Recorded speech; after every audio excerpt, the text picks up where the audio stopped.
जय हिंद दोस्तों। आशा करता हूं कि आप सभी खुशहाल होंगे और अपने परिवार का ख्याल रख रहे होंगे। आरसीए स्टोरी चैनल पर आज के एपिसोड में मैं आप लोगों के बीच एक प्रेरणादायक और ज्ञानवर्धक कहानी लेकर आया हूं। इस कहानी का शीर्षक है राजा कौन। अमूमन पहले देखा जाता था कि जो राजा के बड़े पुत्र होते थे उन्हें राज सिंहासन दे दिया जाता था। ये राजतंत्र की बात थी। राजतंत्र में धीरे धीरे अगर देखा जाए तो इतिहास में कुछ ऐसा भी हुआ है कि राजा के कुछ छोटे या बीच वाले लड़के अगर जिनमें योग्यता थी, जिनमें क्षमता थी, उन्हें राजगद्दी दी गई है। चाहे आप महाभारत देख ले या फिर आप चाहे तो कलयुग का देख ले, सम्राट अशोक को देख ले या फिर बिंबिसार को देख ले। कई ऐसे लोग थे जिनके बड़े बेटे नहीं बल्कि छोटे बेटे और बीच वाले बेटे ने भी राज किया है। तो एक राजा बहुत ही दुखी मन से रहा करते थे, चूंकि उनकी उम्र लगभग 40 से 45 साल की हो चुकी थी। पहले राजकुमार और राजाओं की जो शादी होती थी पहले के जमाने में 20-25 साल में अमूमन हो जाती थी। अब शादी के उनके 20 साल के आसपास गुजर चुके थे, लेकिन एक भी बाल बच्चा नहीं था। काफी दर बदर भटकने के बाद, बड़े महात्माओं के शरण में जाने के बाद, पूजा पाठ करने के बाद राजा के घर में एक किलकारी खिली और एक पुत्र का जन्म हुआ। और वो राजा का पुत्र देखने में काफी तेजस्वी और हिष्ट पुष्ट था। जब देखने में तेजस्वी और हिष्ट पुष्ट था तो राजा ने उसका प्यार से जो नाम है वो मन में आया कि मेरा बेटा जो होगा वो इतना बली होगा, बलवान होगा। सारी कल्पनाएं उभरने लगी, क्योंकि राजयुग में तो तलवार से युद्ध करना, लड़ना, जो बहादुर होता था वही सब कुछ होता था। तो उन्होंने उनका नाम जो है वो बलदेव रख दिया। अब नाम उसका रख दिया बलदेव। फिर साल भर के बाद भगवान की कृपा हुई, राजा को एक और बेटा हुआ। वो बेटा तो पहले वाले की तुलना में थोड़ा कमजोर था, लेकिन वो भी राजा का बेटा था तो अच्छा था ही। राजा ने उसका नाम ज्ञानदेव रख दिया, राजा ने उसका नाम धनदेव रख दिया, ये उम्मीद करते हुए माइंड में कि ये बड़ा जो है बलदेव वो राजा बनेगा, तो छोटा जो है वो गृह मंत्रालय संभालेगा, पैसे कौड़ी जो भी चीज होंगे वो भंडारा का ये जो चीज होंगी उसको संभालेगा। फिर ऊपर वाले की कृपा हुई तो कुछ समय के बाद तीसरा बेटा हुआ। तीसरा बेटा जो था वो देखने में काफी दुबला पतला, कमजोर, निशक्त, हर तरह से कमजोर प्रतीत होता था। राजा ने उसका नाम ज्ञानदेव रख दिया या फिर बुद्धदेव। अब तीनों की परवरिश शुरू हो गई। तीनों चूंकि साल भर के अंतराल पर थे तो जो भी क्रियाकलाप उनके होते थे वो एक साथ हुआ करते थे। जैसे गुरुकुल जाना, कहीं बाहर घूमने जाना, तो सारे एक के पीछे एक लग जाया करते थे। अब बात आती है जब गुरुकुल में तीनों गए तो बड़े को राजा सारी जिम्मेदारी समझाते थे कि देखो तुम बड़ा हो। कुछ खाने की वस्तुएं होती थी, सपोज किया जाए कि अगर सेव देना हुआ तो राजा तीनों के लिए 2-2 सेव गन कर दे देते थे कि 6 सेव है, ये तुझे खाना है। माँ दे देती थी, रानी दे देती थी। तो बड़ा वाला जो था वो चूंकि छोटा तो ऐसे भी कम खाता था और छोटा संभाल भी नहीं सकता था, तो बड़ा उसके हिस्से का भी कुछ खा जाता था और उसे खिलाता भी था। करते करते धीरे धीरे जब 10-12 साल का हुआ तो अब बड़ों में ये अहंकार आ गया था। अहंकार इस बात का था कि बाकी दोनों भाइयों का मैं परवरिश कर रहा हूं।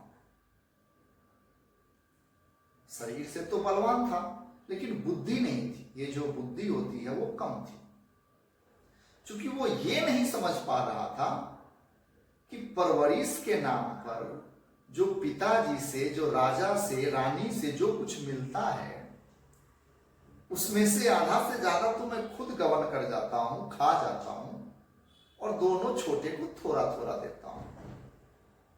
वो इसे ही परवरिश समझ लिया था। धीरे धीरे समय बढ़ता गया। जब वो बड़े हो गए तो उनकी खाने की डोज बढ़ गई, वो अधिक अब खाने लगे छोटे दोनों। साथ ही साथ जो नैतिक जीवन थी उनमें समझदारी आने लगी। अब ये उनका बड़ा होना बड़े को खलने लगा, इसलिए कि अब माता पिता सीधा कोई जो वस्तु होती थी वो डायरेक्ट छोटे को दे देते थे, बड़े को अब मिलता नहीं था, क्योंकि छोटा भी अब समझदार हो चुका था। धीरे धीरे ये सिलसिला चलता गया।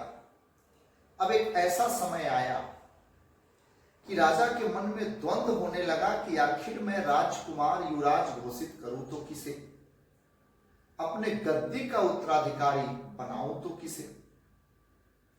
फिर राजा अपने समस्त मंत्रीगण को बुलाते हैं और उस पर विचार विमर्श करते हैं कि आखिर मैं राजा किसे चुनूं। शास्त्र शाश्वत कहता है कि जो बड़ा लड़का होता है वही राजा बनने योग्य होता है, लेकिन बचपन से मैंने देखा है कि बड़े के अंदर लालच, कूटनीति और छल भरी हुई है। अगर मैं इसे संपूर्ण राजपाट दे दिया तो हो सकता है कि मेरे दोनों छोटे बेटे को ये देश से निकाल दे या फिर उसे जीने ही ना दे। ये बातें कहीं ना कहीं राजा के मन में खटक रही थी। तो मंत्री लोगों की जो मंत्रणा आई वो ये कि महाराज, आपको लगता है कि आपके बड़े बेटे के पास बल ज्यादा है, बुद्धि कम है। आपको लगता है कि आपके बीच वाले बेटे के पास धन संचयन की विद्या ज्यादा है और वो अच्छे से खजाना को संभाल सकता है, संपत्ति को संचयन रख सकता है, सुरक्षित रख सकता है। और आपको लगता है कि जो तीसरा है, सबसे छोटा है, वो काफी कमजोर है, दुर्लभ है, उसका कोई बोल नहीं है, उसका कोई मोल नहीं है, बोलता भी कम है। तो क्यों ना ऐसा किया जाए कि तीनों का परीक्षा ले लिया जाए, क्योंकि अगर ये तीनों गुण किसी एक में होता तो राजा बनने के योग्य था। जो बलवान भी हो, बुद्धिजीवी भी हो और धन की अहमियत भी समझता हो। लेकिन आपको ये तीनों गुण आपके तीन बेटे में है, एक में तो है नहीं।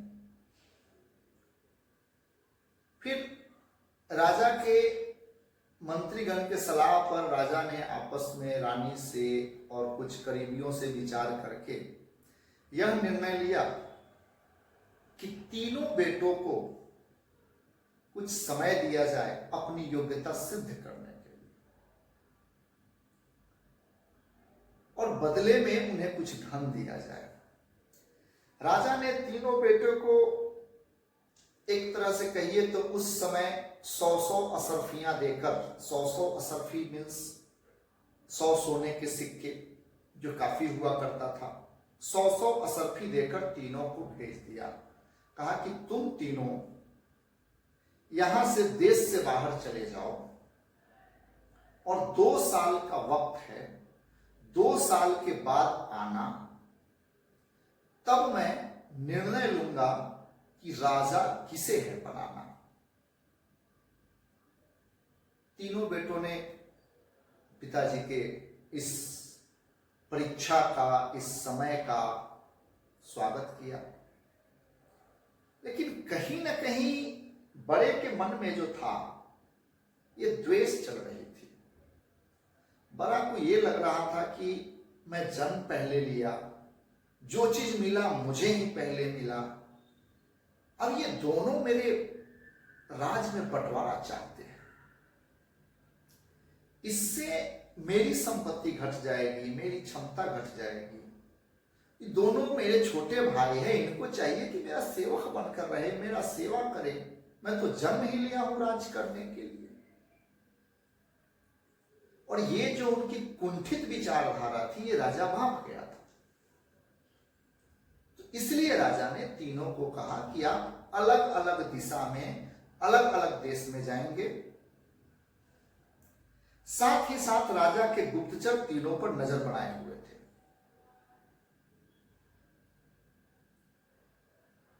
तीनों ने अलग अलग देश चुना, अलग अलग स्थान चुना।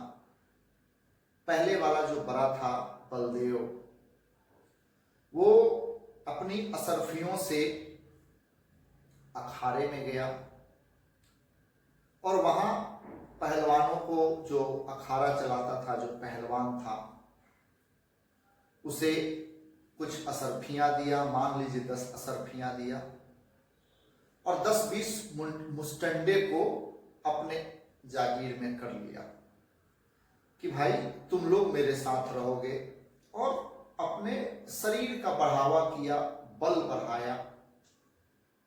बल बढ़ाने के साथ जब 10-20 लोग इसके अंडर में जुड़ गए, उनके साथ किसी का धन लूट लेना, फिर जब धन होता था तो उससे बाहुबली को अपने साथ मिला लेना, और करते करते करते करते ये जो पहला बेटा था, जो बलदेव था, ये बल का उपयोग करके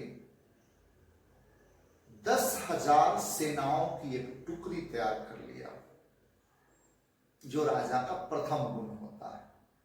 इसके पास 10,000 सेना थे, और ये जिस रास्ते से गुजरता था, जिस देश से जाता था, जहां भी रहता था, वहां लूट लेना, कब्जा कर लेना। क्योंकि 10,000 लोगों को सैलरी देना, 10,000 लोगों को खाना खिलाना, ये तो अपने आप में एक चुनौती है, लेकिन फिर भी ये काफी सफल रहा। जो दूसरा लड़का था, वो जो 100 असरफियां लेकर गया था, उन 100 असरफियों का वो गया और एक सुनार को पकड़ा, जो कारीगर था, असरफियों से जोहरी बनवाया, और ज्वेलरी बनवा करके वो उसका व्यापार शुरू किया, और 2 साल में उसने अच्छा खासा व्यापार अपना बना लिया।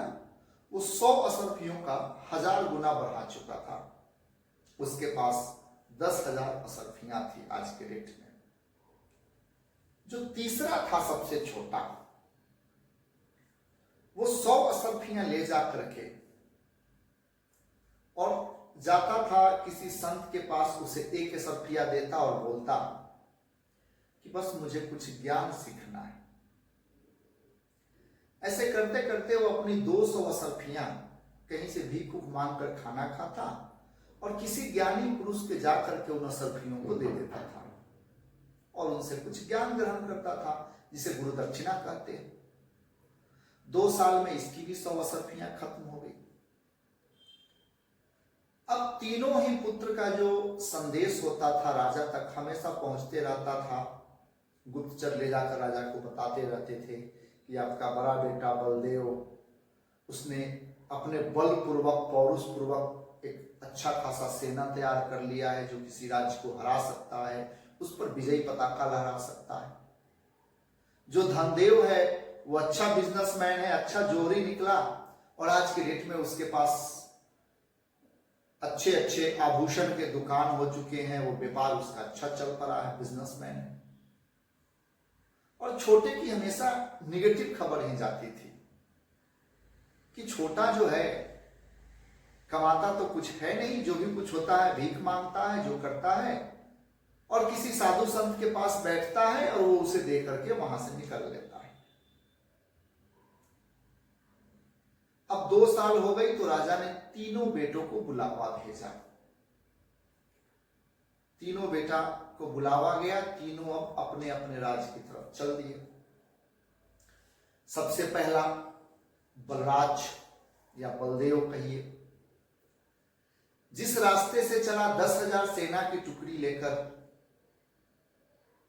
तो रास्ते में पहले तो सुनसान वन जंगल से होते हुए गुजरा। रास्ते में एक विशालकाय राज्य पड़ता था। जब उस राज्य के तरफ सेना लेकर बढ़ा तो वहां के गुप्तचर बोले कि महाराज, 10,000 सेना की टुकड़ी हमारे राज्य की तरफ बढ़ रही है, हम पर आक्रमण होने वाला है।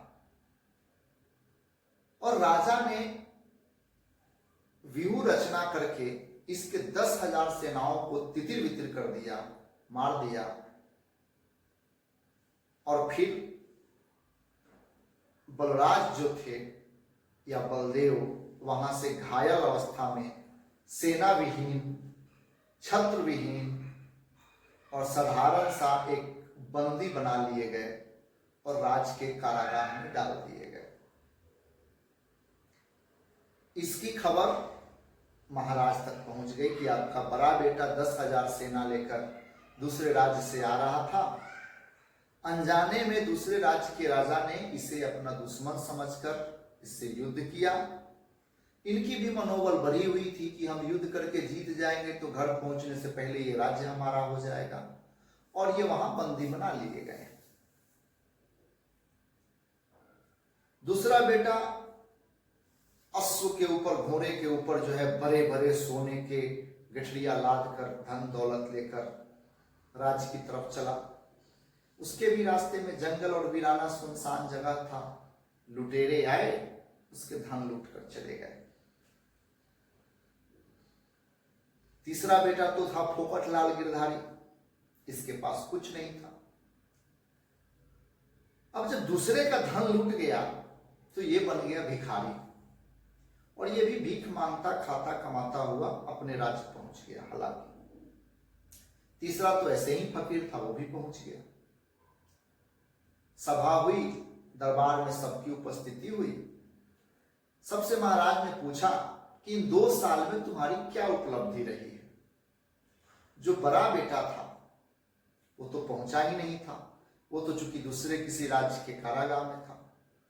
बीच वाला बेटा अपना दुखड़ा सुनाया कि महाराज, मैं बहुत परिश्रम करके बहुत सारे धन कमाए, पैसे कमाए, रास्ते में लुटेरे ने लूट लिया, मेरे पास कुछ नहीं है, मुझे क्षमा किया जाए, मैं किसी काबिल नहीं हूं। तीसरा बेटा से पूछा गया कि तुम क्या किए।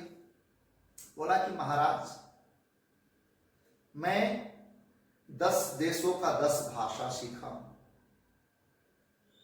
और बड़े बड़े मुनियों से मिला हूं, जहां पर मैं राजनीति, कूटनीति, अर्थनीति और समाज नीति, समाज शास्त्र सीख करके आया हूं। मैं अपने राज्य के विकास के लिए इस तरह से कर का आयोजन करूंगा, अपने राज्य के विकास के लिए इस तरह से सीमा का सुरक्षा करूंगा।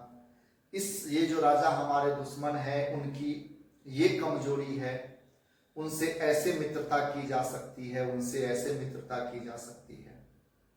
और वो एक एक करके सारे कूटनीति और राजनीति का व्याख्यान करने लगे।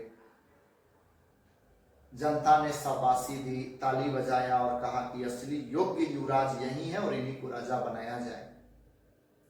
महाराज को भी एहसास हो गया था कि इस दुनिया में जो बुद्धिजीवी है वही सबसे बड़ा ज्ञानी है, और फिर उसे राजा बना दिया गया।